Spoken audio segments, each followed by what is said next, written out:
much. All right, just want to get you beforehand.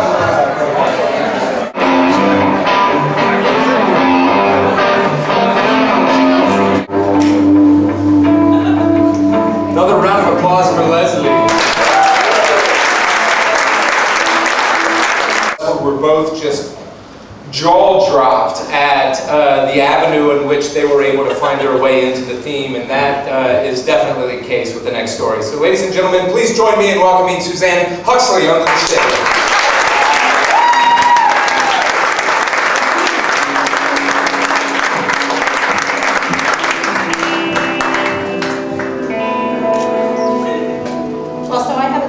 To start with, there is no puking in my story. I appreciate it, Danny, and definitely Leslie, but no puking in my story. In fact, it's really very surprising that I'm up here tonight, as Jeff said, because the fact that I have been compelled to tell a story about beer is very, very weird. I started out drinking in high school. I'm sorry, my mother is in the audience. She may be hearing this story for the first time. I started out drinking in high school around the dining room table when my parents were off doing marriage encounter stuff or whatever with my friends. And my first encounter with alcohol was Kenai wine, which dates me. I know it shows that I was raised in the 80s. It also shows that I was willing to drink something that tasted like fermented lollipops. So beer and I didn't start out together, didn't really get along. In fact, I've matured into a bourbon drinker. That bourbon drink that's the special tonight, as soon as I'm done telling this story, I will be having. And I have a shot of tequila occasionally, and usually a glass of wine with dinner, but beer is not something that I indulge in very often. Part of that is because beer and I have always had a tumultuous relationship. Really tumultuous. To the point that it actually physically scarred me. Really, physically scarred me. Because when I was in high school, one of the things that people did was to go out to what we called the loop. I was raised on the West Coast, but my parents moved me to Youngstown, Ohio when I was in high school, which was still known as in farm country. So in farm country, there was a 3-mile loop that had absolutely no cops on it ever, and a lot of road signs. So the big thing was to go out and drive the loop and drink Little Kings. Thank you for the t-shirt, Danny. If you didn't notice, Danny's t-shirt while he was drinking beautiful beer was for Little Kings. So a very cute guy asked me out and said, let's go do the loop, which meant drinking beer. It also meant that we would take the T-tops off of his very cool Camaro. Oh my God, being 19 so exciting. And we would drive the loop. So about, I think it was probably Little Kings number 3, which in real beer means 1 bottle of beer.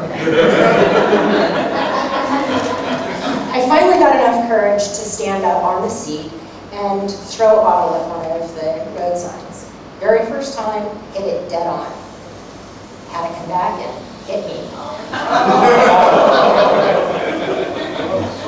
So, I wasn't kidding when I said that it physically scarred me. Now when it gets cold, in fact, tonight when I got nervous, I saw it. There's a big red vein that got busted by the beer bottle. So, that might have been why I had a tumultuous relationship, or it could have been when we tried again in college, because everybody tries again in college.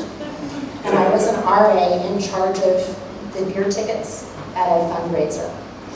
Yes, I am old enough that we were actually able to sell beer at a fundraiser in college. That night didn't end well. The tickets ended up like a hula around my neck. I ended up dancing on the table. I'm sorry, Mom.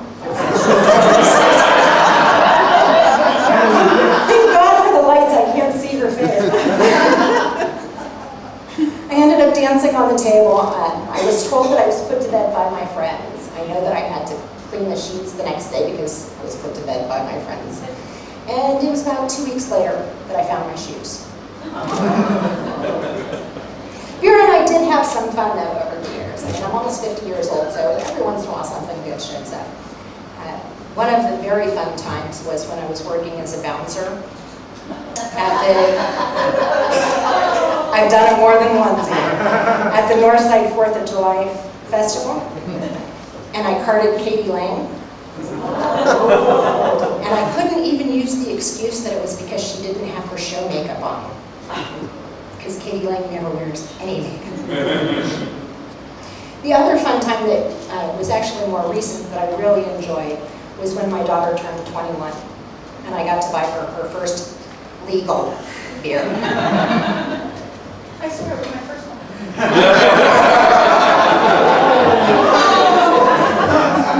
You all heard that. She swore. We can hold her to it. So, Beer and I have been enemies, and we have been friends. But in 2002, beer became a really important part of my life. And at the time, I didn't know exactly how important. You see, my brother, my baby brother, was house sitting for my sister, who only lives about 4 blocks from me. My baby brother, gorgeous man, about 6'4", blue eyes, blonde hair, shoulders that filled up the doorway. And I may not have told you, but I live in Northside. So he got wolf calls from more men than women. And he was house sitting for my sister. He was very good friends with my husband, as well as one of my best friends. And he decided that he would walk over and have what we call porch beers.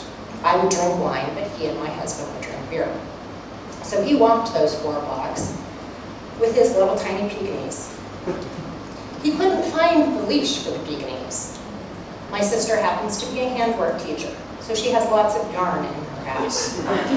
He picks a pink piece of yarn and walks 4 blocks with an itty-bitty little dog and a cute ass, and wonders why he has at least half a dozen people hit on him, only one of which is a girl. He gets to my house, we're sitting out on the porch, he and my husband are shooting the shit. I'm standing next to him, he puts his arm around me, and I remember looking up at him and saying, "That is the ugliest fucking shirt I have ever seen." Orange. Oh, it was horrible. He was like, "Oh, fine, whatever." So it was the usual big sister, little brother interaction. And he and my husband were having fun, and they were talking about stuff I really could care less about, and I got tired, so I said, "I'm going to bed. You guys have fun." And Jamie says, "I'm going to follow you in. I'm going to get a beer." Surprising. Jamie and Jim drank a lot of beer together. So we're walking in my house, and you can either walk straight to the kitchen, or you can walk up the steps. And I'm headed up the steps, and he's headed into the kitchen.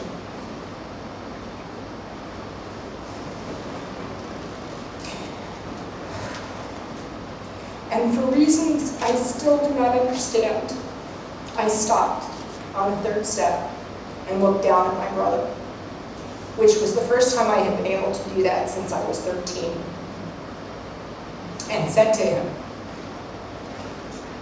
"I'm sorry if I wasn't a good big sister when we were kids. I hope I've done better as a grown-up, and I love you very much."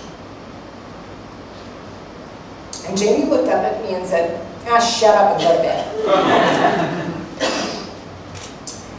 I still, to this day, have no idea what compelled me to do that.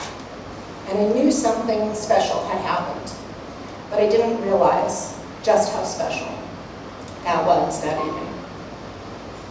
That was the last time I saw my brother.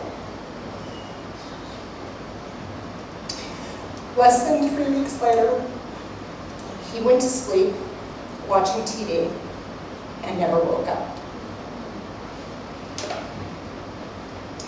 No known cause, 33 years old. But I know that I said that I love you the last time that I saw him. So the reason why beer became important is that on July 15th of every year, which is the anniversary of his death, I go and I buy a 6-pack of beer. And depending on whether I've been able to refrain from smoking or not that year, I buy cigarettes because he was a smoker. And I take a walk in Spring Grove Cemetery. I end up sitting on the place where I will eventually rest, next to my brother's stone. And I light a cigarette. This year I am smoking, I admit it. And I put it on the stone, and I smoke a cigarette. And I open a bottle of beer, and I take a swig out of it, and I open the other, and I pour it around the stone. And I sit and I have a beer with my brother. Lots and lots of things have changed since he died. I no longer have the husband. My children are now old enough to be drinking beer legally. The other one isn't, but I'm sure he's drinking beer. I've had more than my share of joys, and probably less than my share of sorrows, although it doesn't feel that way sometimes. I just heard my mother come out of my mouth too.